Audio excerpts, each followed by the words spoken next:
किसान भाई नमस्कार, मैं पुनीत सिसोदिया। किसान भाई, अब हम जो फसलें लगाने वाले हैं जैसे कि पत्ता गोभी, फूल गोभी या अन्य कोई भी पत्ता वर्गीय जो फसलें हम लगाते हैं या और भी कोई फसलें हमने लगाई हुई हैं, तो इस समय में हमें इल्लियों का प्रकोप उन फसलों पे काफ़ी ज़्यादा देखने को मिलता है।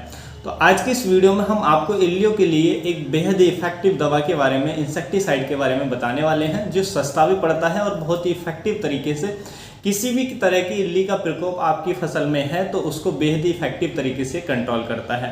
तो आज जो हम बात करने वाले हैं वो करने वाले हैं यूपीएल कंपनी के एटाब्रॉन इंसेक्टिसाइड के बारे में। देखिए, एटाब्रॉन इंसेक्टिसाइड जो है बेहद ही इफेक्टिव है और इसका जो मोड ऑफ एक्शन है बेहद ही यूनिक एक्शन इसका होता है और इसके क्या क्या बेनिफिट होते हैं इसके बारे में डिटेल में हम इस वीडियो में समझने वाले हैं।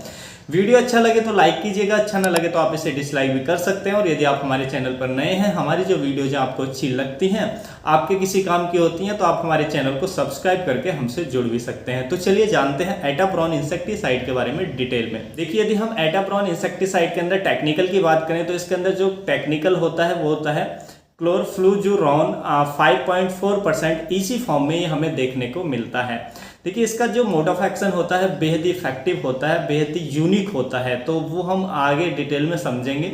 देखिए, ये जो इंसेक्टिसाइड होता है ये कॉन्टैक्ट और स्टोमैक होता है, यानी कि जो भी कीट इसके कॉन्टैक्ट में आता है स्प्रे के बाद उसको ये ख़त्म करने का काम करता है। उसके साथ साथ जब हम इसका स्प्रे पत्तियों पर करते हैं तो पत्तियों को जो भी कीट खाता है उसके अंदर ये केमिकल जाता है पेट के अंदर, तो इसके अंदर स्टोमैक एक्शन भी होता है। तो इस तरीके से कीटों को कंट्रोल करता है। देखिए, एटाब्रॉन के अंदर हमें फाइटोटॉनिक इफेक्ट भी देखने को मिलता है। यदि आप अपनी फसलों पर स्प्रे करते हैं तो स्प्रे के बाद हमारी जो फसल है वो हरी भरी हमें देखने को मिलती है, उसकी ग्रोथ हमें अच्छी देखने को मिलती है। तो इसके स्प्रे के बाद फसलों पर हमें फाइटोटॉनिक इफेक्ट देखने को मिलता है। इसको आप किसी भी फसल पर और किसी भी तरह की इल्लियों का प्रकोप यदि आपकी फसलों पर है तो उसको बेहद ही इफेक्टिव तरीके से ये कंट्रोल करता है। एटाब्रॉन जो यूपीएल का है ये सस्ता भी है और बहुत ही अच्छा भी काम करता है। जो हमारी इल्ली हैं, किसी भी प्रकार की इल्ली हैं और कोई भी आपकी फसल है, फल वाले पौधे हैं, तो उन पर आप बेहद ही आसानी से स्प्रे कर सकते हैं। बहुत ही अच्छा रिजल्ट ये आपको देता है। एटाब्रॉन इंसेक्टिसाइड के यदि हम मोड ऑफ एक्शन की बात करें कि ये इल्लियों पर कैसे काम करता है, तो उसको समझने से पहले आपको इल्लियों को समझना पड़ेगा। तो देखिए, आप जानते हैं कोई भी इल्ली हो उसकी 4 अवस्थाएं होती हैं, उसका जो जीवन चक्र होता है 4 अवस्थाओं से होकर गुजरता है। पहला होता है एडल्ट, जिसको हम तितली कहते हैं, आप देखते होंगे। तो एक एडल्ट होता है। एडल्ट क्या करता है? एग देता है। एडल्ट से क्या करता है? अंडे देता है। तो दूसरी अवस्था होगी एग। तीसरा क्या है? एग से क्या निकलता है? अंडों से लार्वा निकलता है हैचिंग होने के बाद। तो तीसरी अवस्था होती है इसकी लार्वा। चौथी होती है प्यूपा, यानी कि लार्वा के बाद ये प्यूपा बनता है और फिर से ये एडल्ट बनता है। तो ये हमारा लाइफ साइकिल होता है किसी भी इल्ली का।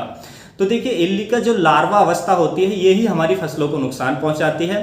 ना तो जो एडल्ट होता है वो हमारी फसल को खाता है, ना ही अंडे खाते हैं, और ना ही जो प्यूपा होता है वो हमारी फसल को खाकर नुकसान पहुंचाता है। तो डायरेक्टली कोई भी हमारी फसल को नुकसान नहीं पहुंचाते, लेकिन इनडायरेक्ट नुकसान पहुंचाते हैं, क्योंकि ये जो एडल्ट होता है वो अंडे देता है, अंडे से लार्वा निकलता है, तो लार्वा हमारी फसल को खाकर नुकसान पहुंचाता है। तो सबसे जो हमारी फसलों के लिए नुकसानदेह होता है वो लार्वा होता है।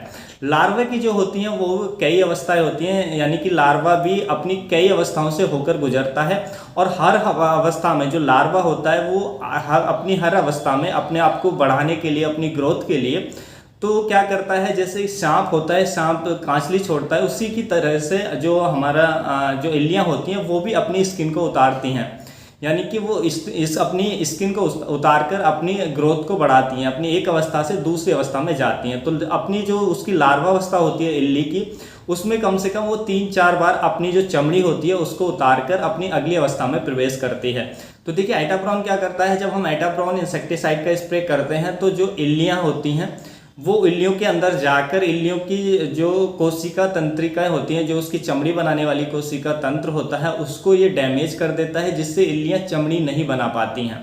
जब इल्लियां चमड़ी नहीं बना पाती हैं और अपनी वो चमड़ी उतारती हैं, मान लीजिए अब ये हमने स्प्रे दिया, स्प्रे के बाद उनकी जो चमड़ी बनने की प्रक्रिया है वो ख़त्म हो जाती है, बंद हो जाती है। उसके बाद जैसे ही वो चमड़ी उतारने की कोशिश करती है तो वो उसकी जो बॉडी है वो एकदम बिखर जाती है, बेकार हो जाती है, क्योंकि उसकी नई चमड़ी नहीं बन पाती है, तो वो मर जाती है। और यदि वो चमड़ी नहीं बदलेगी तो अपनी दूसरी अवस्था में नहीं जा पाएगी। तो ये एक सामान्य प्रक्रिया होती है, उसको अपनी चमड़ी बदलनी ही होती है। तो एटाब्रॉन उसकी चमड़ी को, यानी कि उसकी स्किन को बनने से रोक देता है, जिससे जैसे ही वो चमड़ी अपनी उतारती है तो तुरंत जो इल्ली है वो मर जाती है, जैसा कि आप पिक्चर में देख सकते हैं।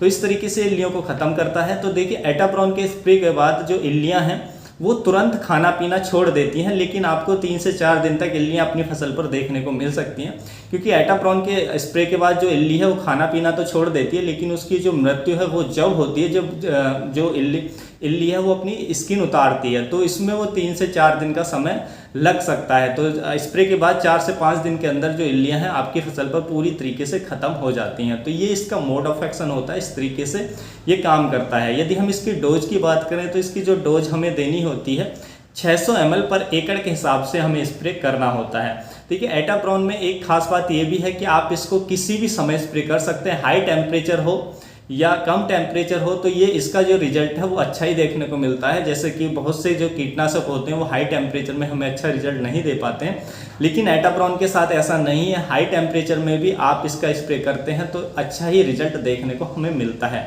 वैसे हमें इसका जो स्प्रे करना होता है इवनिंग में करें या मॉर्निंग में करें, तो सबसे अच्छा टाइम इवनिंग का होता है। तो इवनिंग में आप स्प्रे इसका ले सकते हैं।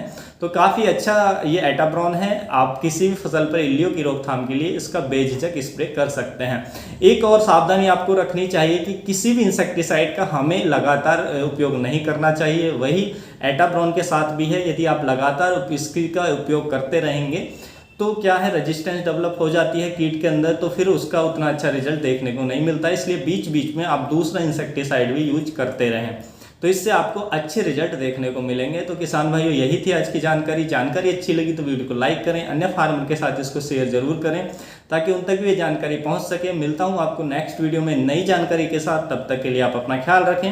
धन्यवाद।